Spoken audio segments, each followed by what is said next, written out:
Top ട്യൂഷന്റെ class 9 English ക്ലാസ്സിലേക്ക് സ്വാഗതം. ഇന്ന് നമ്മൾ ഹാഫ് എ ഡേ എന്ന മനോഹരമായൊരു ചെറുകഥ വായിച്ചു മനസ്സിലാക്കാൻ പോവുകയാണ്. 1911 ഈജിപ്തിലെ പഴയ കെയ്റോയിൽ ജനിച്ച വളരെ ബഹുമാനിക്കപ്പെട്ട എഴുത്തുകാരനായ നജീബ് മഹ്ഫൂസാണ് ഈ അത്ഭുതകരമായ കഥ എഴുതിയത്. സാഹിത്യത്തിനുള്ള പ്രശസ്തമായ നൊബേൽ സമ്മാനം നേടിയ ആദ്യത്തെ ഈജിപ്ഷ്യനും ആദ്യത്തെ അറബ് എഴുത്തുകാരനും അദ്ദേഹമായതുകൊണ്ട് അദ്ദേഹം ശരിക്കും പ്രത്യേകതയുള്ള ഒരാളാണ്. ഒരു മനുഷ്യന്റെ ജീവിതത്തിലൂടെയുള്ള മുഴുവൻ യാത്രയും കാലക്രമേണ അയാൾക്കു ചുറ്റുമുള്ള സമൂഹം എങ്ങനെ മാറുന്നുവെന്നും നമ്മുടെ കഥ മനോഹരമായി കാണിക്കുന്നു.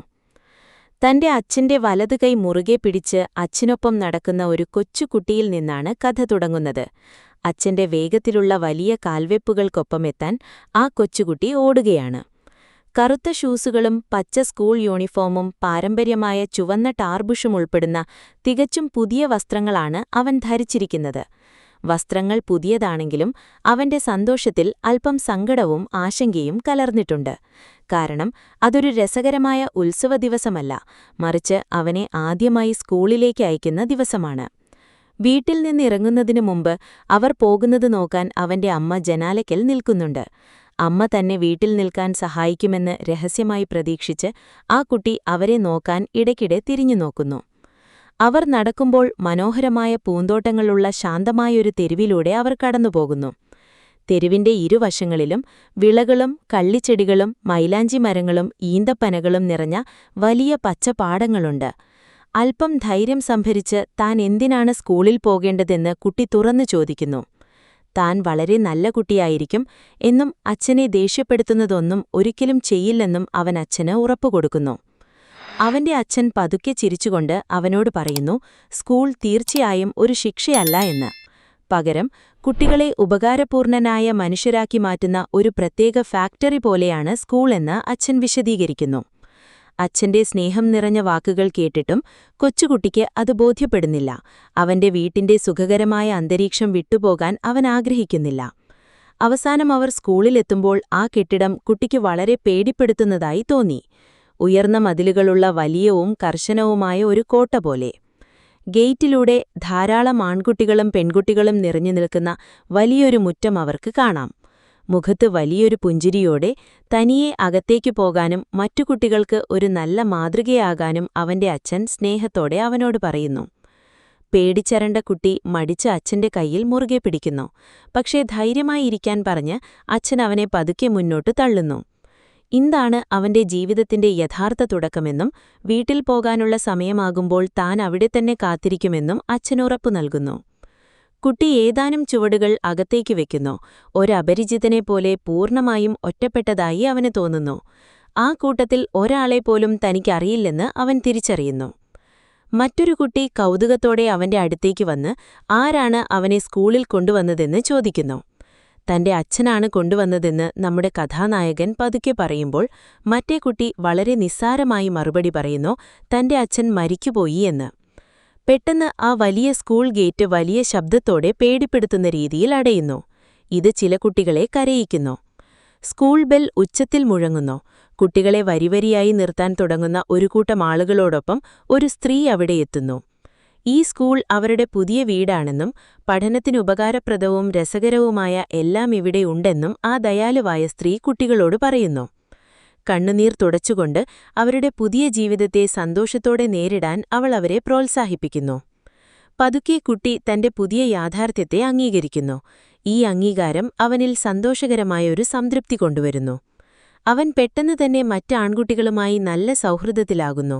തന്റെ ക്ലാസ്സിലെ പെൺകുട്ടികളോട് അവൻ ഇഷ്ടം തോന്നുന്നു. സ്കൂളിനെക്കുറിച്ചുള്ള തന്റെ മുൻകാല ഭയങ്ങൾക്കും സംശയങ്ങൾക്കും യാതൊരു അടിസ്ഥാനവുമില്ലെന്ന് അവൻ മനസ്സിലാക്കുന്നു. സ്കൂൾ അവൻ ഒരിക്കലും സങ്കൽപ്പിക്കാത്തത്ര വൈവിധ്യമർണവും രസകരവുമായ പ്രവർത്തനങ്ങളാൽ നിറഞ്ഞതാണെന്ന് തെളിയുന്നു. കുട്ടികൾ ഊഞ്ഞാലാടുന്നു, വോൾട്ടിംഗ് കുതിരയെ ഉപയോഗിക്കുന്നു, പന്ത് കളിക്കുന്നു, മ്യൂസിക് റൂമിൽ സന്തോഷത്തോടെ അവരുടെ ആദ്യത്തെ പാട്ടുകൾ പാടുന്നു.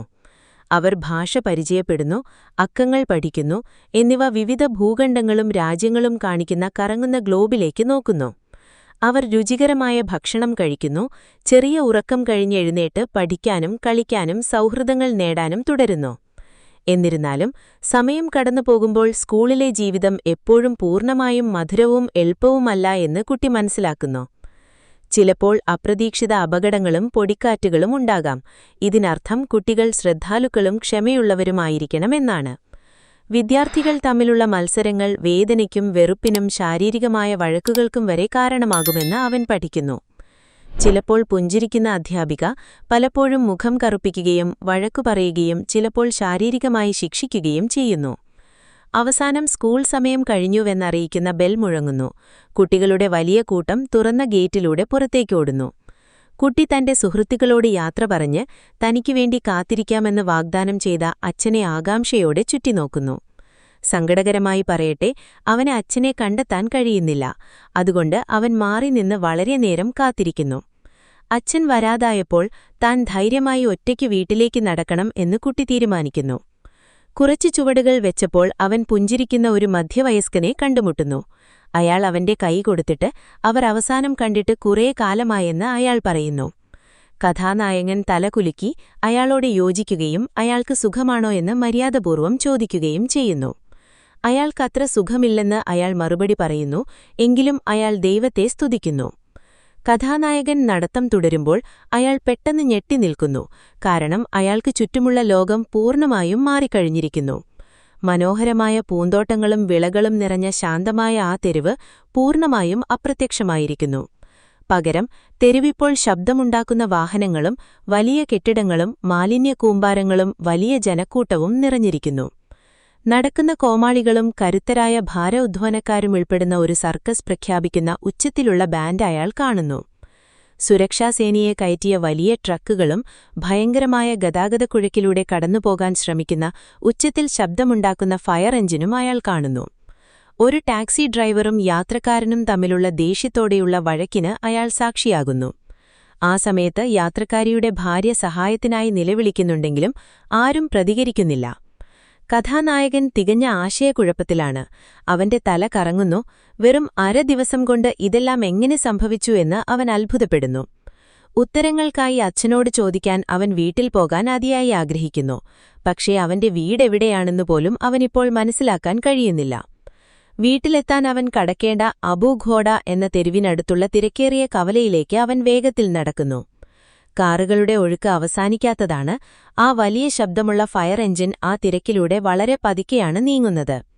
വളരെ അലസരത്തോടെ എപ്പോഴെങ്കിലും തനിക്ക് മുറിക്കുകടക്കാൻ കഴിയുമോ എന്ന് അത്ഭുതപ്പെട്ട് അവൻ വളരെ നേരം ആ കവലയിൽ നിൽക്കുന്നു. അവസാനം അടുത്തുള്ള ഇസ്തിരിക്കടയിൽ ജോലി ചെയ്യുന്ന ഒരു ചെറുപ്പക്കാരൻ അവന്റെ അടുത്തേക്ക് വന്ന് സ്നേഹത്തോടെ കൈ നീട്ടുന്നു. ആ ചെറുപ്പക്കാരൻ അവനെ സ്നേഹത്തോടെ മുത്തശ്ശ എന്ന് വിളിക്കുകയും തിരക്കേറിയ റോഡ് മുറിക്കുകടക്കാൻ സഹായിക്കാമെന്ന് പതുക്കെ പറയുകയും ചെയ്യുന്നു. ഈ മനോഹരമായ കഥയിലൂടെ നാം ദിവസം എന്നത് യഥാർത്ഥത്തിൽ പെട്ടെന്ന് കടന്നുപോകുന്ന ഒരു മനുഷ്യന്റെ മുഴുവൻ ജീവിതകാലത്തെയാണ് പ്രതിനിധീകരിക്കുന്നത് എന്ന് നാം പഠിക്കുന്നു. തികഞ്ഞ നിഷ്കളങ്കതയുടെ ആയുസ്സിൽ നിന്ന് പഠനത്തിന്റെ ആയുസ്സിലൂടെ കടന്ന് അവസാനം പ്രായമായ ഒരാളായി മറ്റുള്ളവരെ ആശ്രയിക്കുന്ന ആയുസ്സിലേക്കുള്ള മനോഹരമായ യാത്രയെ ഇത് നമുക്ക് കാണിച്ചു തരുന്നു. നിങ്ങളുടെ സമയത്തിന് നന്ദി. മറ്റൊരു വീഡിയോയുമായി വീണ്ടും കാണാം. Top Tuition, online for Kerala, offline for Palakkad. Join us today.